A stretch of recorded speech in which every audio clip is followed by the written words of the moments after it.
Hey guys, so in this video I'm going to talk about how exercising and doing endurance sports can help your mental health and specifically keep you on track. So I'm going to start with this I'm going to start with talking about my cousin.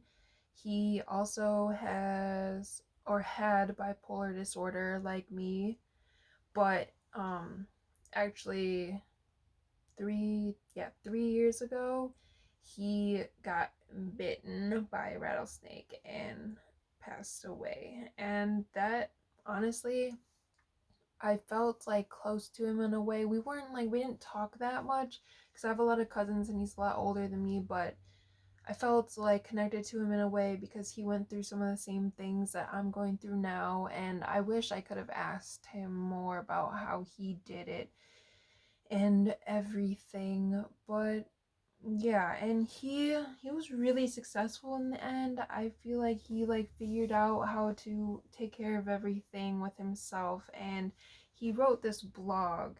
And um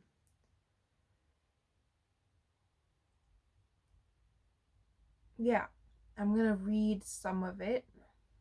So he had started doing endurance sports, specifically like marathon training, and he also did a few Ironmans.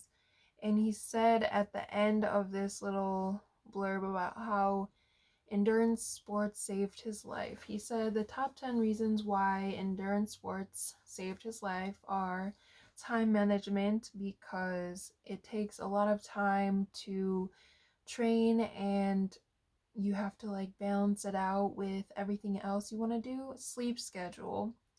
Um that's really important for mental health. I think it's specifically for bipolar disorder. If you get less sleep, you tend to get more manic and your mood gets more out of control.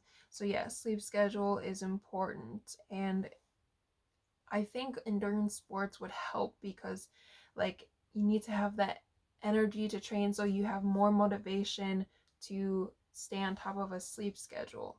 Next thing is nutrition, because yes, you need to be properly um, nutritionized. Is that even a word? Okay, you need to have proper nutrition to run, and that's also important for health in general, and it definitely helps with mental health. And he said the next one is social life.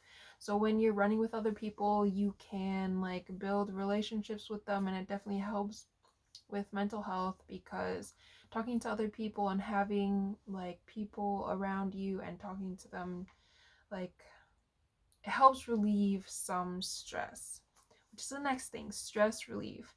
So that, and the fact that exercising actually does good things for the mind, it clears your mind, and all the stress that you've been building up is just kind of released through um physical things. Yeah. Another thing is procrastination. So there's no time to procrastinate when you have a busy schedule. So when you have to go to work and do this and get your training in, there's not that much time to do the extra stuff that it really kind of wastes time and makes your mood go down. Another thing is commitment. So being committed to this endurance sport, whatever it might be, marathon, Ironman, or even just like a 5K, it takes a lot of time and commitment to kind of get yourself there. And that can apply to everything in life. Once you are able to commit to the basic things, like let's say a 5K, you can commit to more things in life, like getting the job you wanted or taking that class you wanted to take. Next thing is humility. So he said, it's not easy to do things alone. It became extremely important to ask for help, seek out mentors, and learn from other people. There's always somebody who's faster, stronger, smarter, more knowledgeable, and hopefully willing to share their wisdom with you. So I think that's a really good thing to mention, because when you have mental health issues, you feel like you want to shut it in. You feel like other people might not be able to understand what you're going through. kind of just want to keep to yourself. But a big thing is just letting other people in and try to help you out, because you can't do it alone. It's really hard to just keep it all in, and it's just, yeah, don't do that. Talk to other people, guys. All right, fulfillment. So after you do your training, of course, you do that race or whatever you were training for, and you feel this sense of accomplishment and like excitement because you finally got to where you wanted to be. And the last thing he said was learning from his mistakes. And he said that um, these hardships, even like going through whatever injuries or whatever with running, any hardship you can get through. And it's easier to say when it's physical hardships seem to be less difficult than like emotional or mental hardships, especially for people with mental health, because it's easy to say, oh, I need to, heal this little sprained ankle and just let it heal over time, but you can't exactly do the same for mental health. Waiting won't make it go away. That's another thing that I need to like think about this and do research on it. Like what is the most effective way to like dig yourself out of a little like rut or hole in life? So, yeah, I feel like every time that I've gotten myself into like a little situation where I'm super depressed or feel like I'm not getting anywhere or that I'm behind in life, like you can't really be behind, but like you can feel behind in life. People keep saying that there's no such schedule for life or anything, but really, when you think about it, like everyone does a certain thing, and if you don't go with everything that everyone else is doing, you feel different and like incompetent. So, I don't really know what I did. Like, I feel like I just kind of waited it out, which I would not suggest as like the best method.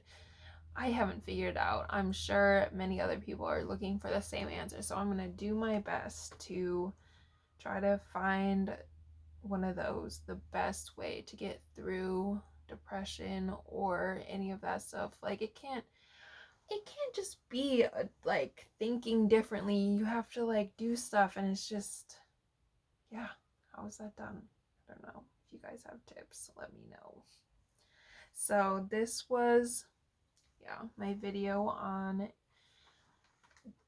endurance sports, or the part of the video where I'm going to talk about what he said, but I'm going to also talk about how it affected me.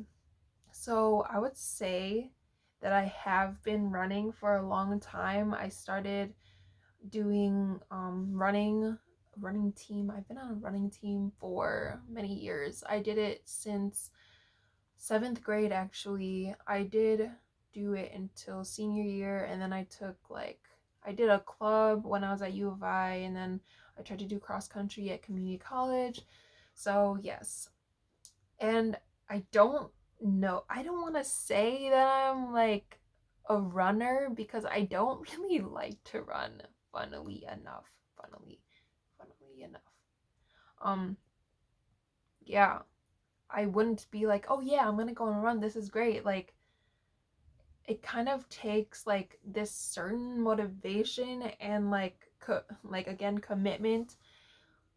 Like, I know it's good for me, and I know that it feels good. Okay, it feels good after you run, and it feels good knowing that you did it and knowing that you're in shape and that it's like helping you and all that. So I feel like that's why I do it now. The cross country season is over, and um I am still running, and it's great right now because I'm still pretty much in shape and it doesn't feel like crap when I'm running. So, yeah, there's that. And I also like to swim. I would say that I like to swim a lot more, and I don't know, there's something about it. And it's really hard to do that now because of COVID and a lot of places are closed. So that's why I'm running. But yeah, guys, I would suggest getting into the habit of running or doing some kind of sport or physical activity that will help you in the long run. Something you do every day that's kind of easy to do and just gets like your blood flowing and helps you kind of release some tension, clear your mind a little bit. So yeah, you guys should try that out. And that's it for today's video. I will be back tomorrow with another video. See you guys later.